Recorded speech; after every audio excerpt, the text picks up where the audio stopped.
members and newer members an introduction to our organization, who we are, what we do, and how we do it. We also hope to give veteran members a refresher on our activities and prepare ourselves for the coming year, which should be full of opportunities to help our community as they decide to cast their votes. Especially to thank Masamiki Leventis and Masamiki.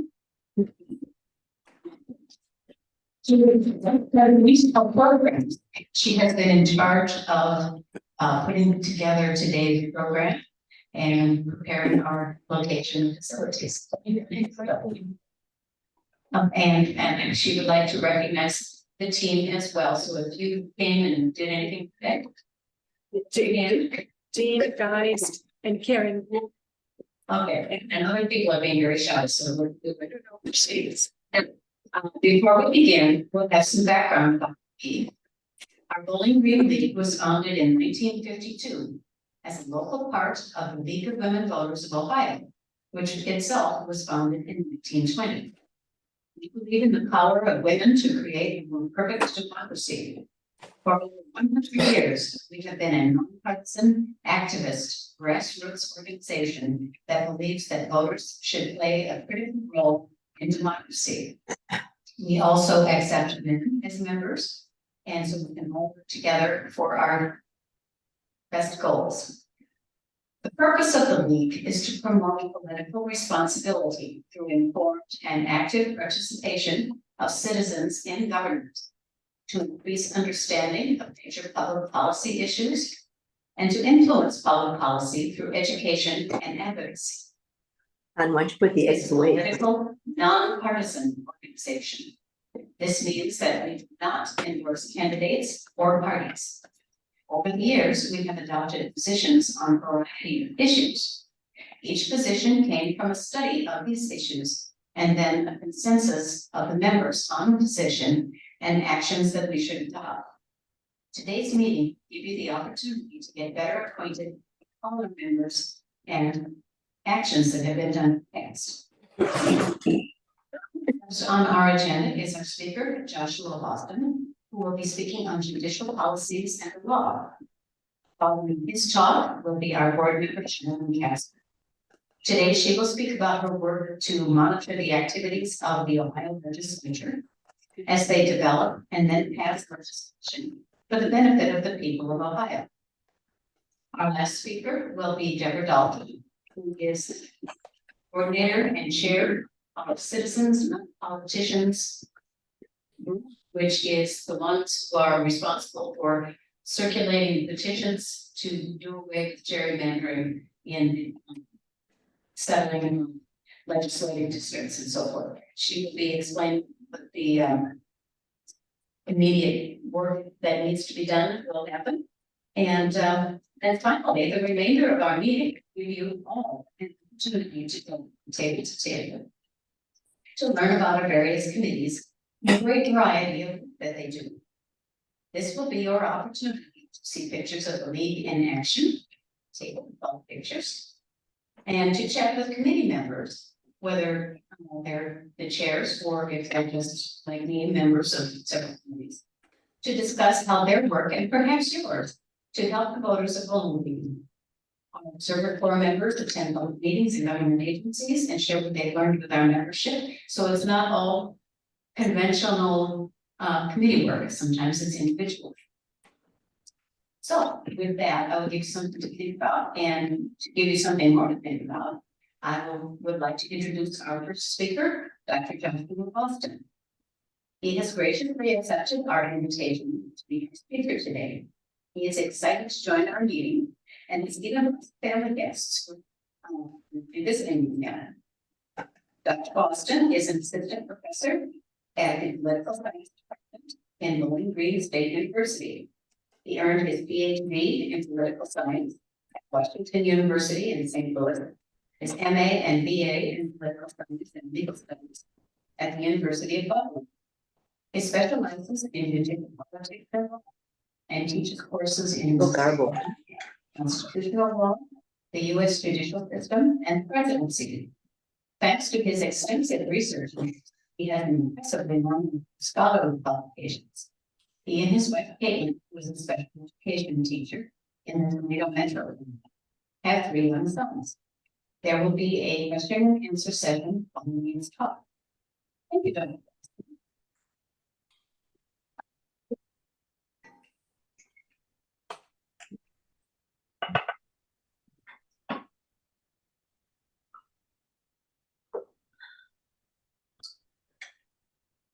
Thank you so much, Lee. I'm going to try without the microphone because I'm used to teaching in a lecture hall. Can you hear me in the back? Is that all right? Good. Thank you so much for the introduction. I'm very excited to talk to you today about the role of the U.S. Supreme Court in presidential elections. In particular, we're going to be talking about the current presidential election cycle that we're already in. We have 2 candidates who are most likely going to be our nominees in November, and also looking backwards at 2020. And 2016, we'll talk a little bit about why this time is so important, what has changed over the last 8 years, and what we can learn from history looking a little bit further back. So for our agenda today, the first thing that I want to talk to you about is public attitudes to the Supreme Court. The public has fundamentally changed in the way that it is evaluating the U.S. Supreme Court. To do this, we're going to look at a little bit of data. To start, this gallon approval data for the U.S. Supreme Court going back to 2000. So along the x-axis, we have time going back to Bush in 2000, going forward all the way to September 23, just before the Supreme Court started its most recent term. And what we see on this graph is that for the first 10 years or so, during the administration of George W. Bush, and early part of Barack Obama's term, the Supreme Court is relatively popular. That's this solid line, the solid green line, it's hard to see what color. It's almost always above disapproval, is the dashed or dotted line. Then something fundamentally changes in about 2012, where we start to see disapproval and approval overlapping. That is, more Americans are saying that they don't approve of what the Supreme Court is doing. And then the Supreme Court kind of bounces back a little bit during the administration of Donald Trump. And now we're in a very different world where Americans really don't like what the Supreme Court is doing. 58% of respondents last September to a Representative Gallup poll said that they don't approve of what the Supreme Court is doing. These are the actual numbers to back those up. In July 2020, we're in the middle of COVID. A majority of Americans, 58%, say they like what the Supreme Court is doing. They like the policy, right? They're approving what the Supreme Court is doing. And just a year later, it goes down to 50% of respondents. In about 18 months, less than that, in about a year, it goes down to 18%. We have the lowest recorded approval on record for the Supreme Court in the last 4 years. This is of all going back to the year 2000. And we have the highest disapproval rating. These are these red circle numbers, the highest disapproval ratings ever reported by Gallup. And we can ignore these no opinion. Part of it is, we know what is attributed. We know that this is due to the Dobbs decision, Dobbs versus Women's Health, which overturned Roe versus Wade, and Planned Parenthood versus Casey. A lot of Americans disliked that opinion. But even before the Dobbs decision, a lot of people were not approving of what the Supreme Court was doing. They didn't like what was going on with the Supreme Court. The Supreme Court's increasingly political. We're going to talk about what happened, what caused this massive increase in disapproval among the American public for the Supreme Court. Well, Ruth Bader Ginsburg died just before the 2020 presidential election. And in an instant, the Supreme Court fundamentally changed. Donald Trump nominates Amy Coney Barrett to the Supreme Court. She is confirmed just before the 2020 election. This whiplash effect for the American public. Donald Trump loses the 2020 presidential election to Joe Biden. And then the Supreme Court starts making a lot of seemingly secretive decisions on its shadow docket. And the media is really reporting pretty heavily on these shadow docket decisions about Remain in Mexico, the border wall, about federal bans on evictions. This one in particular was a lot of whiplash because one moment the Supreme Court said that There could be an eviction moratorium, and then 2 months later, the eviction moratorium has to go away. The American public is really being kind of shaken back and forth by what the Supreme Court is doing. And then, of course, we get into the litigation surrounding Texas abortion law, and then eventually Dobbs versus women's health.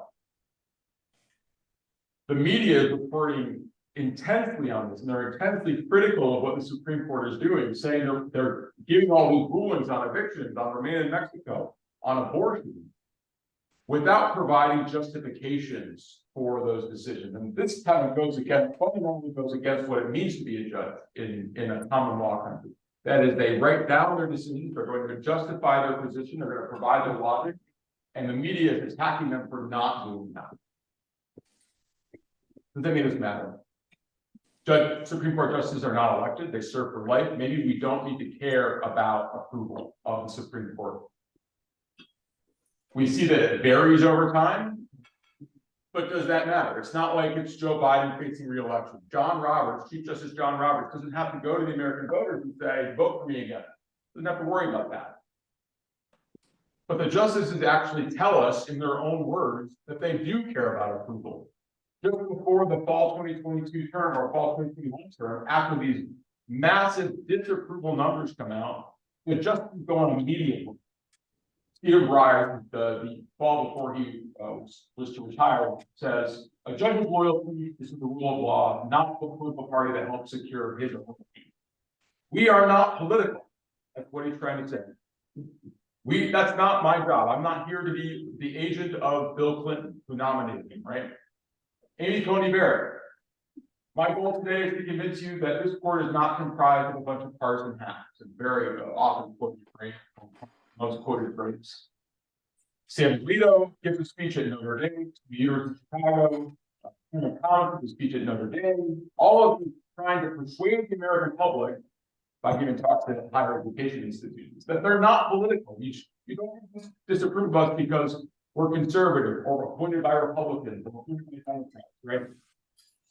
My favorite quote from John Roberts, the institutionalist on the Supreme Court, really trying to defend the court. He says, public trust is essential, not incidental to our function. The judiciary must work to preserve public trust in its work as a separate and co-equal branch. The justices are telling us in their own words that they do care about how we evaluate.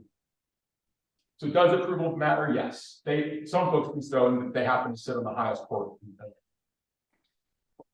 Why does it need to matter? Why do we care about what's happened in the last 4 years? What is this telling us about where we are right now? Well, we've had 11 Supreme Court nominations in the last 19 years. That's more Supreme Court nominations than congressional elections. We're counting some failed nominations in there. Harriet Miers during the George W. Bush administration, and the failed nomination of Merrick Garland in 2016. The public has been intensely focused on the Supreme Court for the last 2 decades, which had followed the most stable court in history. From the appointment of Stephen Breyer under President Clinton to the death of William Rehnquist in 2005, that's the most stable court in modern history, actually since Presidents Madison and Monroe. So about 200 years, right? That the court had never been that stable. We had become accustomed to not having to pay attention to the Supreme Court. And then for the last 20 years, the Supreme Court's been coming for a variety of different reasons, it's been very intense in public conversation. And then, of course, President Trump's impact on the court was extraordinary. There's no other way to say that. He had 3 appointments in 4 years. The only comparison is to President Nixon, who had 4 appointments in 2.5 years in the early 1970s. Warren Burger, Harry Blackmun, Lewis Powell, and William Rehnquist. The interesting thing that we learned from what was going on in the early 1970s is we have again time on the F this year. And we have a percentage of survey respondents on the line. In 1972, the president, the gray line was at the top there. The president is the most trusted officer in the country, of Congress, the president, and the Supreme Court. And then that fundamentally changes in 1974. And what happened between 1972 and 1974? Watergate, right? Like, the Supreme Court does this massive intervention, says Nixon is wrong, he has to hand over the tapes. And our national consciousness surrounding the structure of national government changes. The president is no longer front of mind for these respondents, the American National Election Studies, for what is the most important and most trustworthy office. That the Supreme Court is in that. So what do we learn from that? Well, sometimes when courts intervene in politics and say the president is wrong, Congress is wrong, they can actually earn more trust back, which is not where we are right now for the Supreme Court. Right? I want to talk to you in a moment about judicial legitimacy, which is something in judicial politics that we care deeply about. That is the willingness of people like you and me to continue to provide our support to judicial institutions, even when we don't like what they do, because we can't go anywhere else to solve our legal problems. That is, if you go to court for a traffic ticket and you lose, you have to pay the traffic ticket. You're not saying, "Oh, that court became a rule." No, it's a good court, the judge is fine, right? I just need to pay a traffic. The same with the Supreme Court. And it's increasingly challenging for Americans to do this, to say, I trust the Supreme Court to do what's right, despite the fact that I don't like what they're saying about privacy, abortion, governments, religion, right? It's very challenging for us to be like, we're going to continue to trust you, Supreme Court, despite the fact that you're giving us policies that we may not like. It turns out that these recent confirmations that we have with Amy Coney Barrett, Brett Kavanaugh, and Neil Gorsuch have an intense effect on the court's legitimacy. That is, those three confirmations in particular were heavily polarizing along partisan lines. I'll show you data on this momentarily. That is, the Senate proceedings especially surrounding Brett Kavanaugh's confirmation, and then just before the 2020 presidential election with Amy Coney Barrett, have an intensely partisan reaction. I just told you what institutional legitimacy is. This is a psychological property of an institution that we're going to continue to give our trust to them, that we believe that they are exercising their authority appropriately, properly, and justly. We hope that a lot of different institutions have legitimacy. The Supreme Court is just one of them. We hope the police have legitimacy, that they're exercising their authority appropriately, properly, and justly. We hope that the president and Congress do this as well. We can skip over this for now in interest of time. But we have a lot of questions that people like me like to ask the American public from time to time about whether they continue to support the Supreme Court. And these questions have actually gone down over time. That is, people are less trusting the Supreme Court now, not just in terms of approval, but in terms of willingness to continue the institution as it's written in the Constitution. That is, people are talking about change. People are talking about whether judicial elections will be done. All of which require a constitutional amendment, but we're having the conversation about how to change the Supreme Court, make it more of what we want. This is some data surrounding the confirmation of Amy Coney Barrett. That is, this on the y-axis here, we have the legitimacy score before Amy Coney Barrett confirmation and after her confirmation. This diagonal line going down to a triangle for Democrats. That is, after Amy Coney Barrett's nomination, the court fundamentally shifts. Democrats are like, yeah, let's talk about changing the court, please. We don't like this outcome. Whereas Republicans aren't changing, but they're staying pretty static. As a kind of added insult to injury for Democrats, at least, and liberals, the typical Supreme Court vote is now 6-3. It's the modal outcome at the Supreme Court. It used to be 9-0, unanimous decision, and now it's 6-3 in the conservatives. And the partisan polarization in Congress and on the court has become extreme. This is congressional polarization. The red and blue do not represent Democrats and Republicans here. It's the House and the Senate. This goes back to just after the Civil War or Reconstruction, where radical Republicans were trying to punish the South for what had happened in the Civil War. And so there's intense partisan polarization. And then we did, maybe it depends on what the definition of better is, but there's less polarization between the parties. And now we're at the highest polarization ever recorded between the Democrats and Republicans in the House and the Senate. That is, the parties had never been further apart. And the Supreme Court, this is a complex graph, I'll just put it up there. The Supreme Court is increasingly conservative.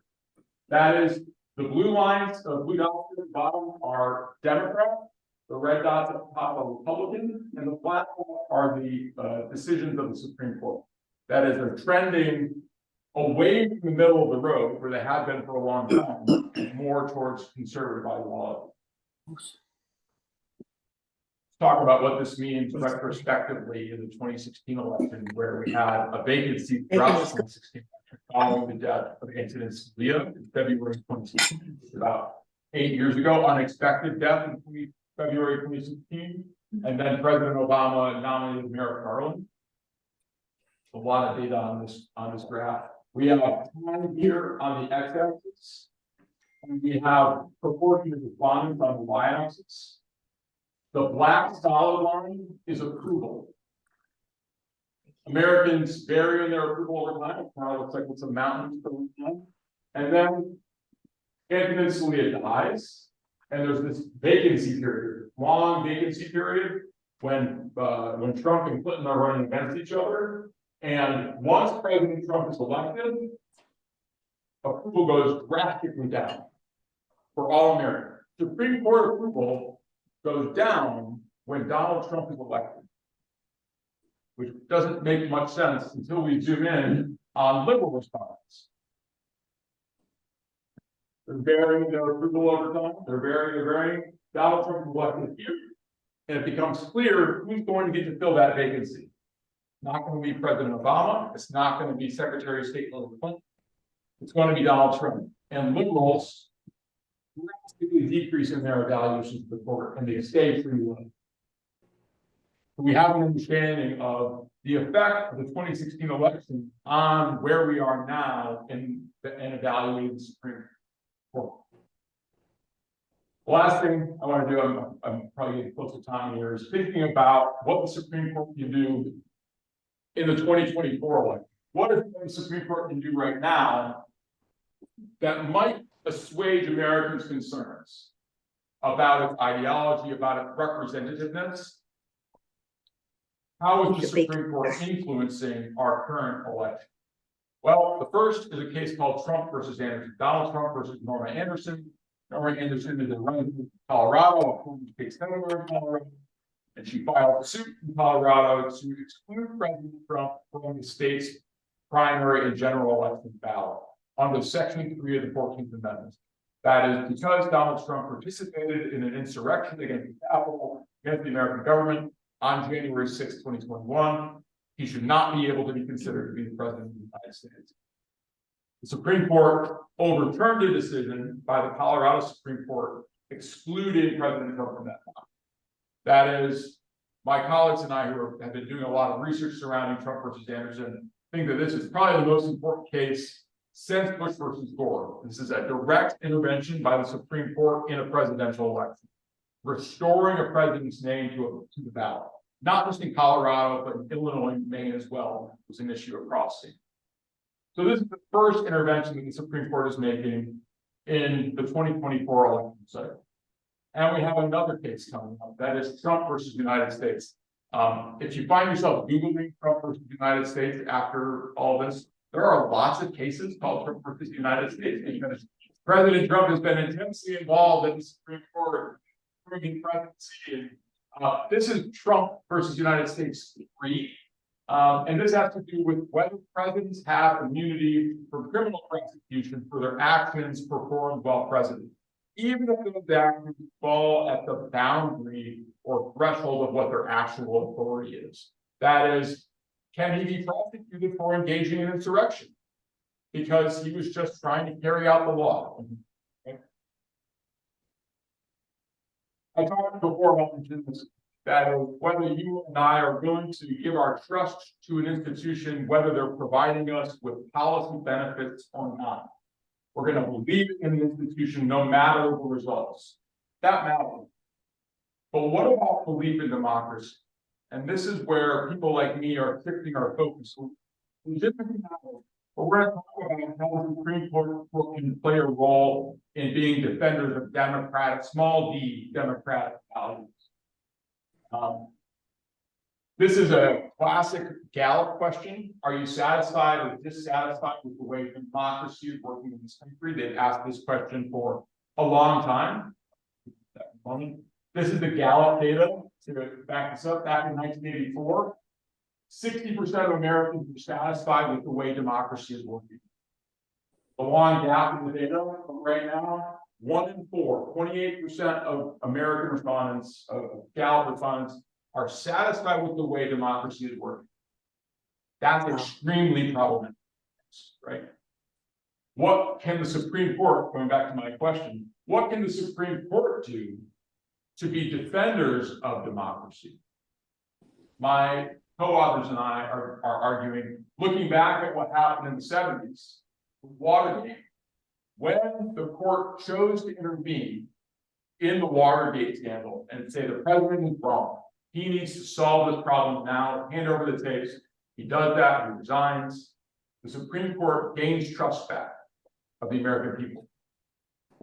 We think that the Supreme Court intervention now, saying presidents can't be immune. There is no person who is above the law, the same way that they said that in the 1970s with the Watergate cases. If the court says this now again, we believe that that will result in strengthening of democratic, small d democratic values. And we have some data to back this up. We did this just 2 weeks ago, so it's really early data. What I want to focus on are these gray lines. If a president has complete immunity, some immunity, or zero immunity, these are ratings of democracy. If the president has zero immunity, our respondents say, yes, democracy is working. We are satisfied with democracy because a court is holding the president accountable, no matter the party line. And if a president has complete immunity, you see the disparity between these bars. Very few people would say that democracy is working the way that it's supposed to be, that our institutions are working the way that it's supposed to be. So if there's a takeaway that I want you to from my research and other people's research that I showed you today, it's that the court can be a force for good in democracy, despite the fact that it has a strong leaning towards conservative decision making.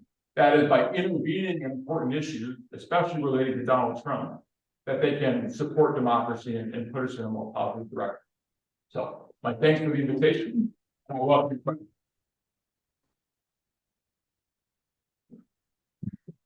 Be interesting. I don't think he has immunity. I have a microphone. Anyone wants to ask a question?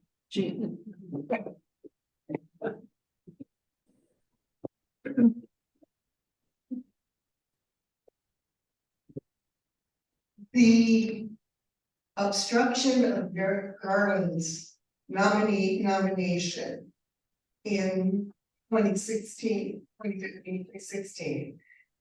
by Mitch McConnell somewhat makes him a controversial figure in the Supreme Court. But you didn't really mention that, other than the progressives disapproved of Trump's. The reason they disapproved is because the candidate was obstructed for 8 months. Yes. And then Amy Coney Barrett was approved in 4 weeks. Yes. No, for time sake, I took over a lot of the nuances of these drafts. But I very much appreciate the question. My co-author and I, Chris Crucity at Brigham Young University, we've been working on this project for a long time, studying what's going on between Scalia's death, February 2016, Garland's nomination about a month later, March 2016, and then this long runway between then and the election in November. I think he was even nominated. And what we don't get into the nitty-gritty of what Mitch McConnell is doing, blocked his nomination. initially, I think there So why are are they liberal saying he was respondents or defeated in that Democrats. We're like, this could be really good for the court, right? From our policy perspective. We're going to get to replace a conservative icon with a moderate to liberal justice in Merrick Garland, right? And Barack Obama will have left a lasting impression on the Supreme Court. Turns out that Barack Obama misread Mitch McConnell, and we actually make an argument in the paper that this Wouldn't put it is, before Congress. that even despite the fact that Mitch McConnell is really good at this in obstructing Merrick Garland's nomination, many voters still thought Hillary would win. Right? I think up until October, November, there were a lot of people who were like, Hillary's going to win. Merrick Garland, the obstruction of that nomination doesn't actually matter because Hillary Clinton's going to get to fill this vacancy on the court. Work out that 10,000 votes in Michigan, 10,000 votes in Wisconsin, the way elections go. Like Mitch McConnell and Donald Trump like to say, elections have consequences until they don't like the outcome of the election. So, but yes, the wonderful question. There's a great book by Linda Greenhouse, documenting everything that's going around. Everything that's going on around Dobbs versus women's health. And she journals every month, and one of the journal entries is about the workings between the Trump White House, Mitch McConnell, and the Federalist Society to populate federal courts with conservative judges. And they were really good at it. They were really, really good at it. So it's a really accessible read. I enjoyed reading it. So I'll suggest that. It's called Justice on the Brim. Did I just ask?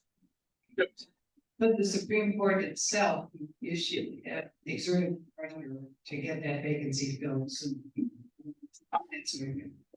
I think John Roberts is not the type of political actor that would be willing to have that conversation. There might be other justices who would be willing to have that conversation. John Roberts does not seem that type of person. Not knowing him personally, just knowing him as a political actor.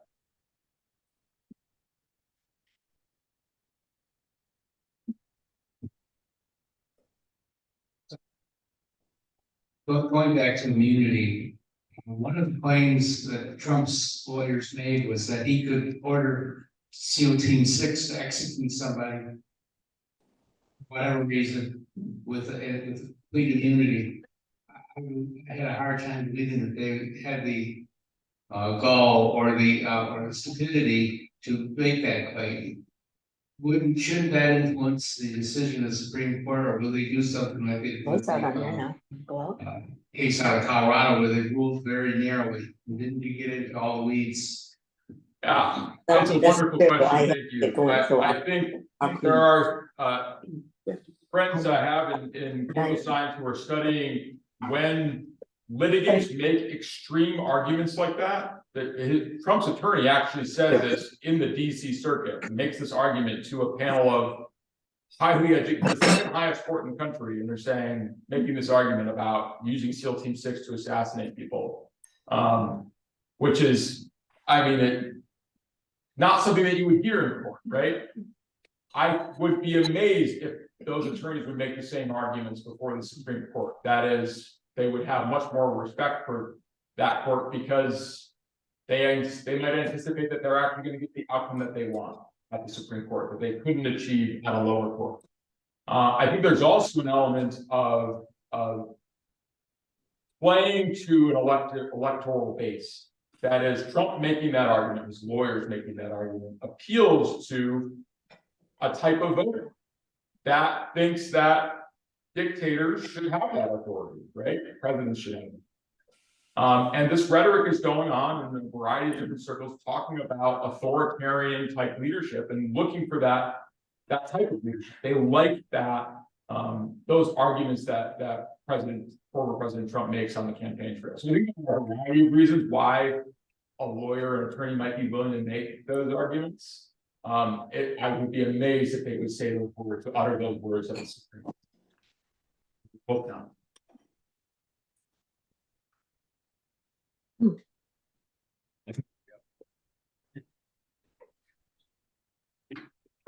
Thank you. On that graph, when you show the graph, you show the liberal. Yep. And you said they dropped with that, right? There's that point in time where the liberals will drop. But from the graph, the conservatives didn't go up. They do a little bit. So there's a slight increase here. When President Trump was elected, what they do that. The other lines in the graph that I didn't tell you about. change that.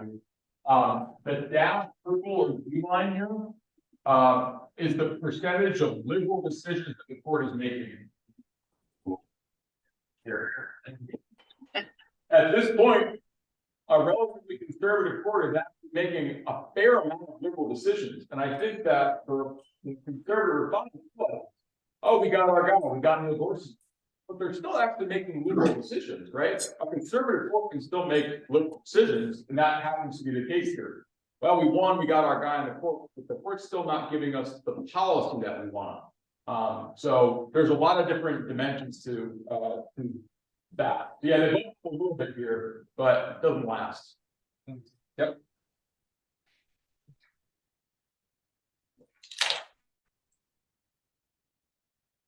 Where's the oven light switch? Supreme Court. So in light of recent legislation.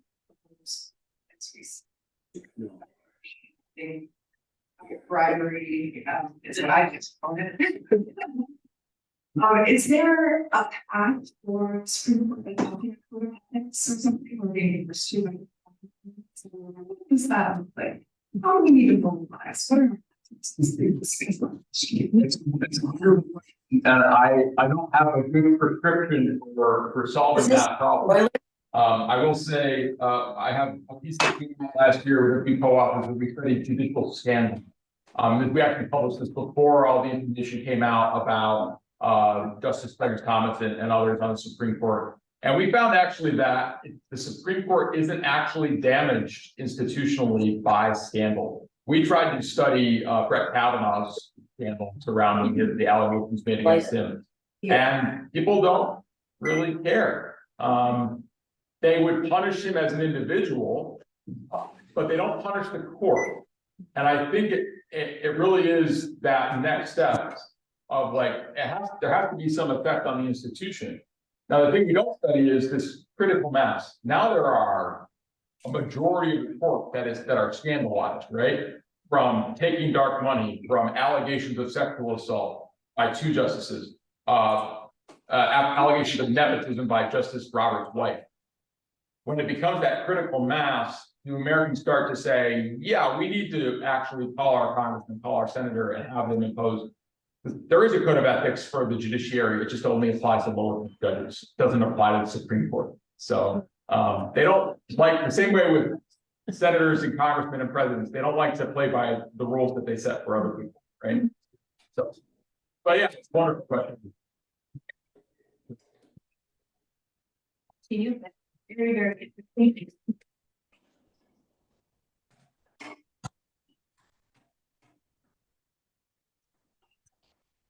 Excellent presentation, and I wish you could present it to the Supreme Court meeting.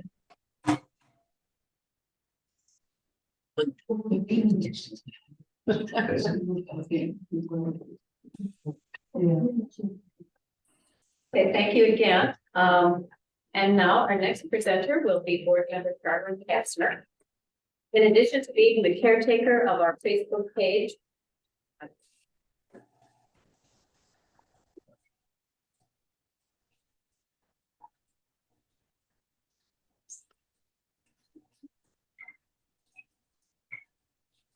there. In addition to being the caretaker of our Facebook page, he also monitors the activities of our state legislature as they work to develop and then pass legislation for the benefit of the people of Brooklyn. Again, there will be a question and answer session about. Sure.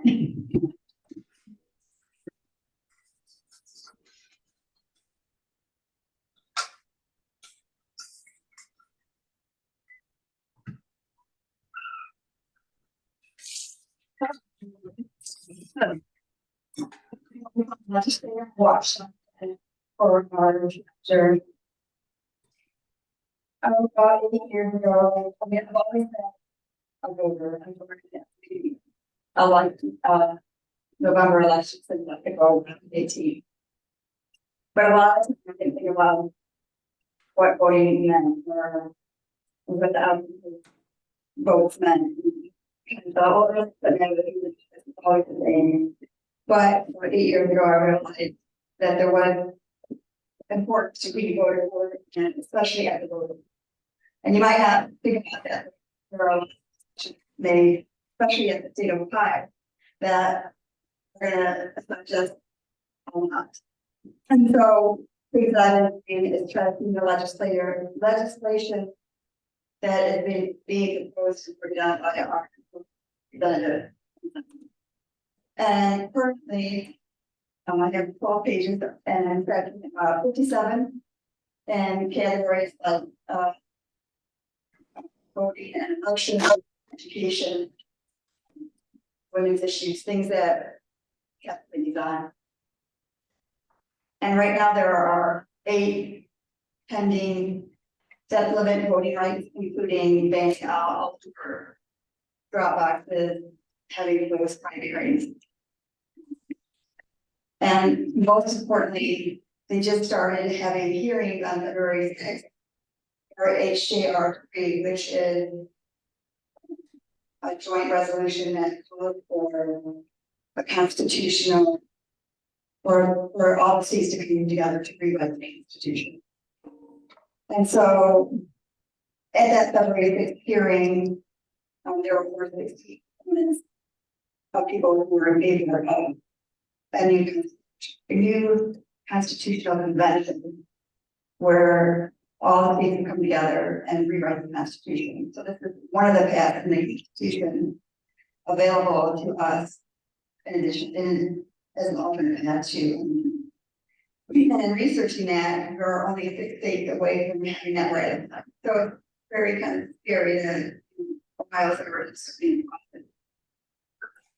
trying to do that. So it just made me keep my eyes wide open and aware of things that are going on. And our legislator that, everyday people just kind of, you go about your life, you don't really think that who you're voting for matters, but it really truly does. And so the other thing that I do is, in addition to mapping, like let's put the bill, where it is in the committee, and then you can see the agenda. And then I've used the Ohio Capital Journal and the State House News Bureau. Those are the 2 organizations that are state legislator and include links to articles they've written that were to those bills.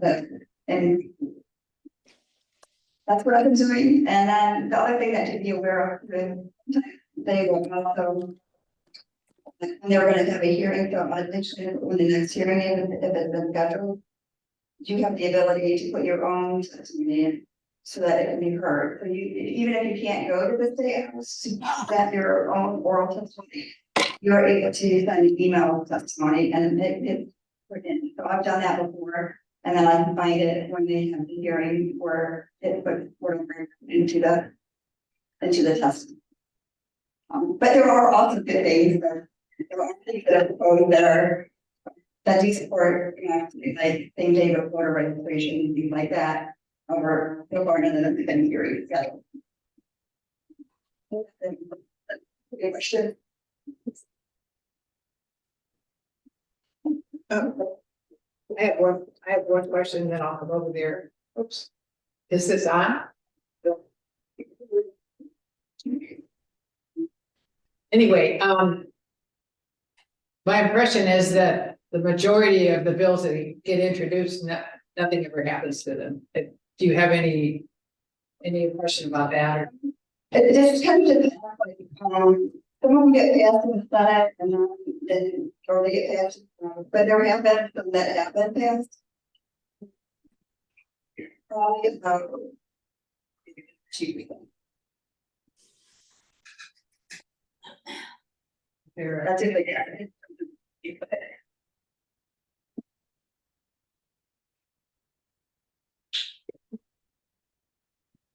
Thank you for talking about that as a message for and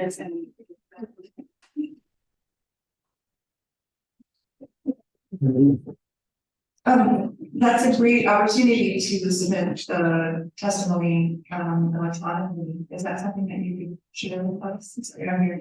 I can find the like there's 2 information that you can do for the state house and for the or for the Senate and for the House. But I can find the link to do that. We can email. Lee said she would email them. Yeah, there was a question over here whether ours was available to everybody in the week. And that's, I think it was getting posted on the website. Sure, I'm not to that. Can't tell you for sure. And it's a development of our technology. But you can double check the name into it. That's.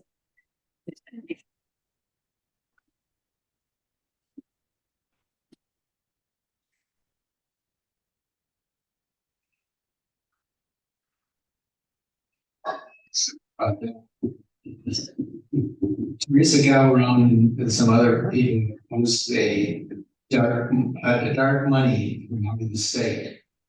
But the country, but nothing within the state. Can you address that?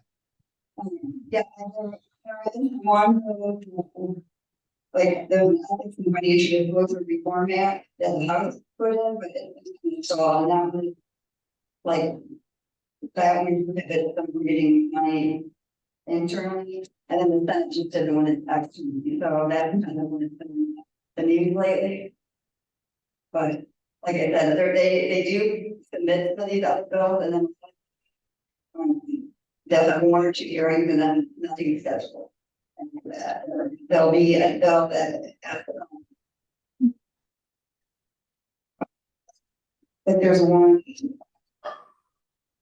having that partisan judge, right now they changed it last election cycle to make judges partisan ballot.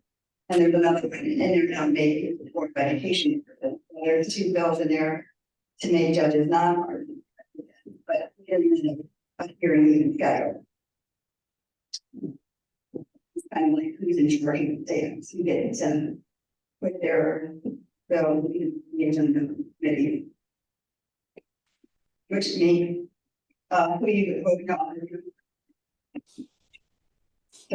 They like to lunch the agenda. Yeah, idea get heard.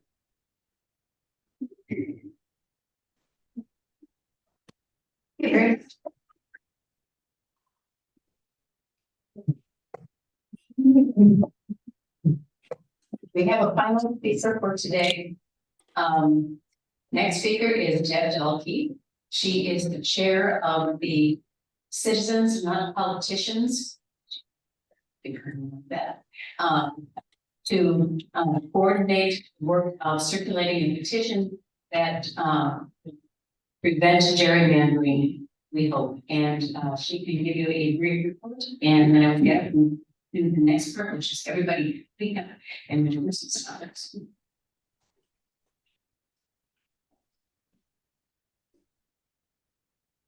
So most of you are pretty much familiar with what this amendment does. Citizens Not Politicians. It replaces our current system for approving the legislative districts. And our current system has the state politicians in charge. It'll replace them with the Citizens Commission. So to be on the commission, you cannot be a politician, you cannot be a paid staffer of a politician, and you cannot be a paid lobbyist. So if you don't fit in one of those categories, you could actually apply to be on the commission. It will eventually consist of 5 Democrats, 5 Republicans, 5 independents. And it's a very in-depth proposal, so I can answer some questions afterward. But it is modeled off of some that have been successful, some independent commissions like in Michigan, like Colorado. So a question that you frequently get, haven't we done this before? So the League of Women Voters for since the 80s, they have been trying to get an independent commission. My own thought is that 20 years ago, when they approached voters about this, the voters had more trust in their politicians. So we said, let's take it out of their hands, and those voters said, no, I think that they should be doing it. So we now, any of us who've been collecting signatures know that people are pretty fed up now. We're getting signatures from Republicans, we're getting signatures from Democrats. So in order for this to be on the ballot, Statewide, we need over 400 valid signatures. We have some people who signed are going to move between them. 420,000. Yes, did I say that wrong? Oh, sorry, 420,000. Statewide, they have to be valid. So some people will move or they just put down the wrong voting information. Now, there's a requirement as for some of the counties too. Half the counties have to meet a target number. Ours in Wood is 2,500 invalid. We're not quite halfway there, but I don't have some solid numbers because other counties, I know what we've done here in Wood, but Lucas is collecting some, and you don't know what the unions are doing. There are some paid signature collectors as well, but I am trying to motivate my team by getting them a little bit agitated about the fact that our numbers are not halfway there yet. And we're going to be, we've got until about sometime in early June. We don't really know when the candidate is going to call them in, but that's what we need to do. So I do not have enough of these flyers for everybody. If you know my email address, what I would suggest you to do is to just shoot me an email and I will send you an electronic copy. But they tell me if you want to volunteer, if you want to keep informed, if you want one of these snazzy t-shirts, you can actually buy one if you want to donate. And this flyer, if you don't have my email address on it, this flyer has that. So you can contact me for more information to give you an idea of some of the stuff that we're doing. And Jean is one of the chief architects of our Walking for Democracy tour, because and Janet has been doing it, and Chris, her husband, he's been pretty involved. But they've been setting this up with musicians. Our next one is at Arnold's on the 23rd. You have some flyers here, so I will be going to answer any questions, but I know people will vary in terms of how much information they have. So I'm talk to you personally or having an answer from general question. Fine. Do I have to wait for the microphone? I'm pretty concerned. When you say that Wood County's only gotten half, does that count? I signed one, I was down in Columbus one day. Does that count our signatures? Yes. See, we do not have official numbers yet. So those numbers are, I've gotten some feedback from Lucas County because they collect a lot. And I, of course, have hard numbers on how many we collected. So we're probably doing significantly better than that. But as I said, I'm trying to get my team motivated by fear. In some cases, because we really don't know. We're probably have a fairly high mobility rate because we don't have a lot of residential mobility. But if you're in areas where people move around a lot and they're coming it now and they will move by the time these signatures land and the Secretary of State.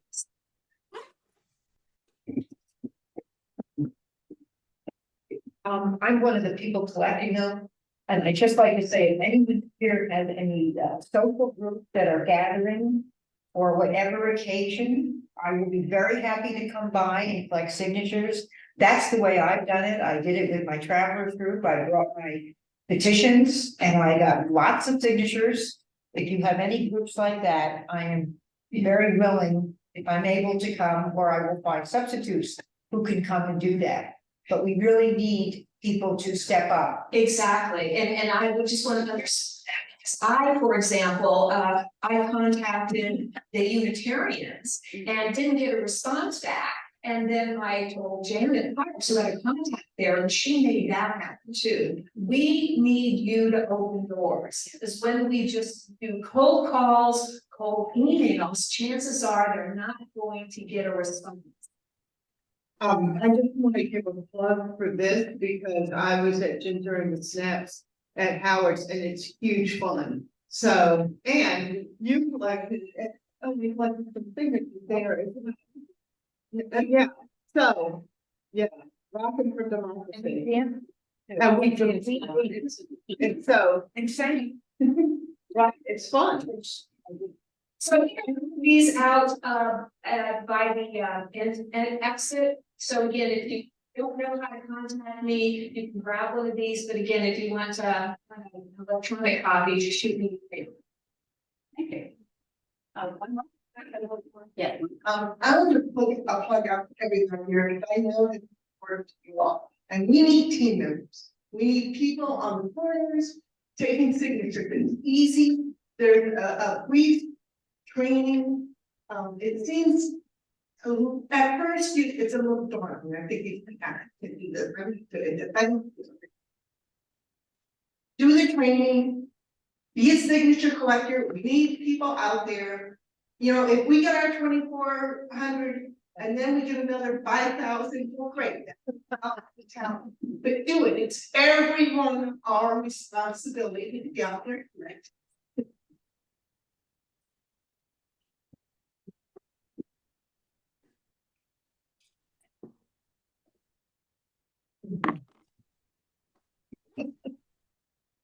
Hi, for those who don't know me, I'm Karen Wood. I've been a member since 2020. And I wasn't really aware before 2020 exactly what the league did. I thought it was just a bunch of ladies who were worried about democracy and I thought they would take care of it. And then I figured out I was wrong and I needed to be part of the effort. And I didn't know what the standards were and what the state, how it worked. I didn't know anything about this.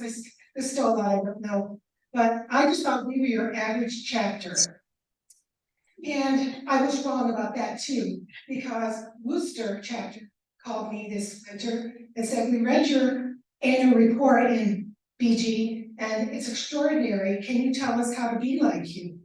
So I did 4 Zooms with the Worcester chapter and they took a lot of my advice, which I'm no expert, but they really liked what I said for some reason. And they're emulating us this year to see if they can get an annual report as amazing as ours. And then Vicki Askins and I were at the Ohio Farmers Union Convention in Columbus recently, and Jim Miller, the president, was there. And she told us that we're considered rock stars, which I never knew we were rock stars. I thought we were pretty average in Bowling Green. And then I had a meeting on Zoom with Sherry Rose, who's the money woman of the state. She did not know what Jim Miller had told me in Columbus, and she said the same thing in her words, basically, that we were rock stars. And I went to a scholarship meeting the other day for this organization. I told the ladies this and they said, well, why don't you ever tell anybody this? I mean, we don't know we're extraordinary. We just think we're average. So I thought this was my opportunity to say, in the rest of the state, we're considered extraordinary. And one of the ladies told me that aside from the 3 C's in Kent, we are like, rocket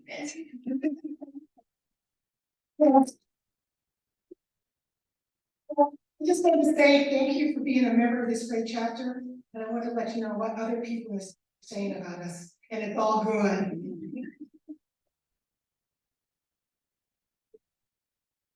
Okay, getting down toward the end, but I would like to do, this is an opportunity that we're taking to let all of you get acquainted with each other. One of the things about coming out as a first time signature gatherer is that you partner with somebody who's already done it.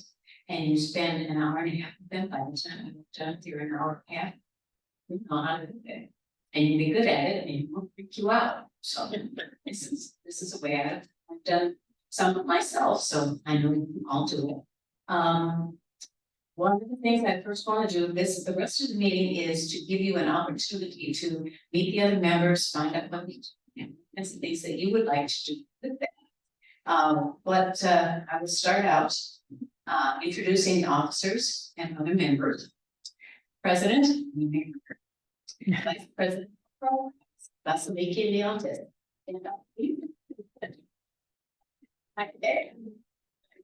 Vice President for Membership, Ann Mullerjohn.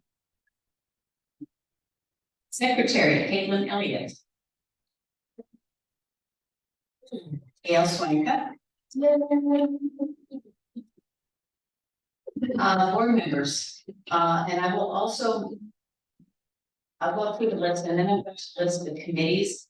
And I think what we'll do when we're listing committees, as I name each one, if people who are members of those committees will raise their hands. And then we can all know where to go and ask people questions. You have to spend the rest of the time with just the one group. You can go from table to table to talk to people about the different things that they do. Alan Dalton. Okay. Lindsay Jo Durham. Erin Hochtel. I did not see her this morning. Okay, she's a very busy person. Elaine Jacoby. Okay, Jennifer Karches. Okay, Flo Kloppenstein. Oh, hold your arm up. There, okay. Shar Scherer. Ellen Scholl is not here, but she was in charge of the cookie making, so. And you can be cookies. And you just met Karen Good. The committees that we have are education. So all of you who are on the education committee, please hold your hand up because I don't think Lee Hockle is here and she's the acting chair. There's education, there's some of us you can talk to. Land use, we need someone, so if we could have some hands of people who have been on the land use committee. So there's some things that talks about ecology and so forth and mental health.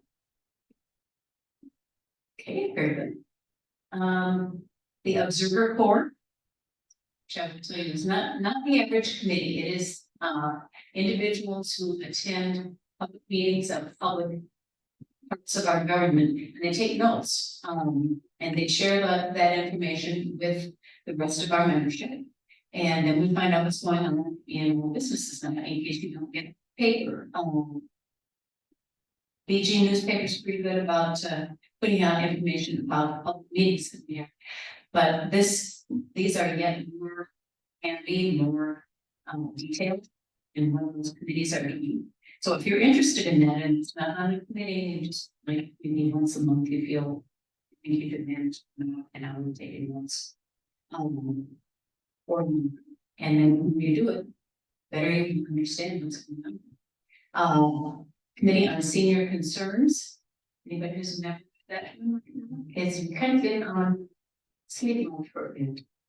So that's something that we haven't had to look at our annual reports and programs and so forth. You will see reports from the committee, you'll see positions that they have put down. That's true for all of these. Senior concerns. I did just said that. Okay. Deb Dalkey you met just now, so you know what she does.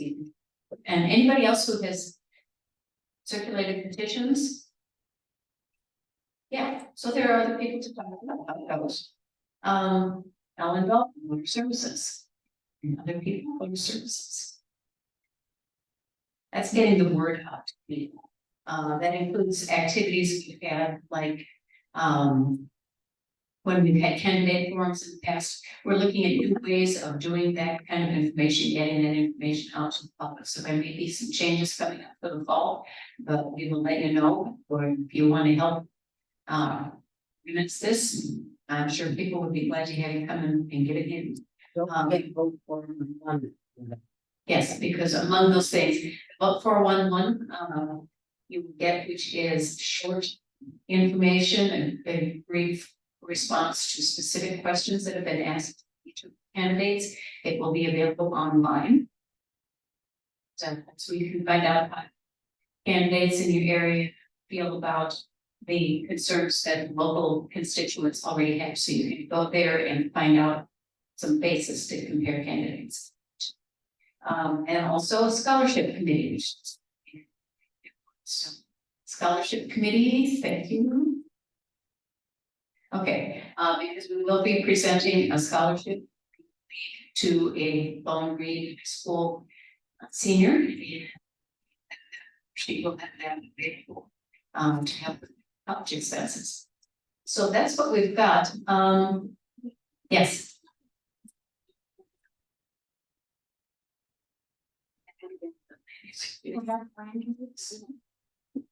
Yeah. Yes. Back to the land use ecology things, anybody, so those, okay, those are good, there are a lot of people here who have a good background in this. So I will let you go, I haven't had it cooking yet, and I want to check it out. So, sit around, get up and move around, talk to people, get acquainted, and you don't have to stay there forever. You can go on to the next tape, yes. The naturalization. Oh, yes, naturalization committee, Elaine Jacoby is in charge of that, and, it's a month or so. There is a naturalization ceremony, you don't have to do every single one, you do the ones that you. Got it to do. And, you can see the naturalization ceremony, and after it's done, then committee members help the new citizens to register to vote. And give them information about them, some things like that. And so there's a lot of public outreach that we do, so that's one of our main tasks. So please go ahead and. Okay. I'm sorry, I'm changing the subject, but I want to say this before we totally lose control. Denise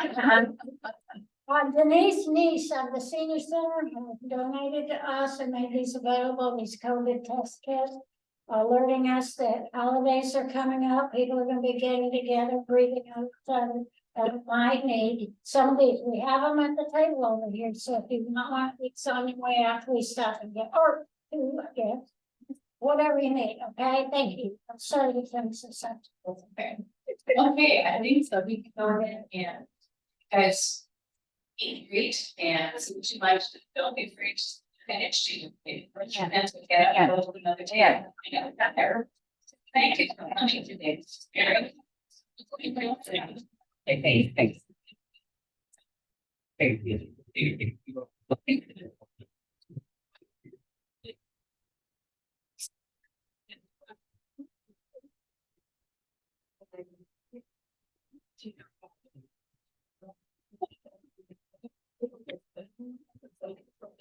Like that.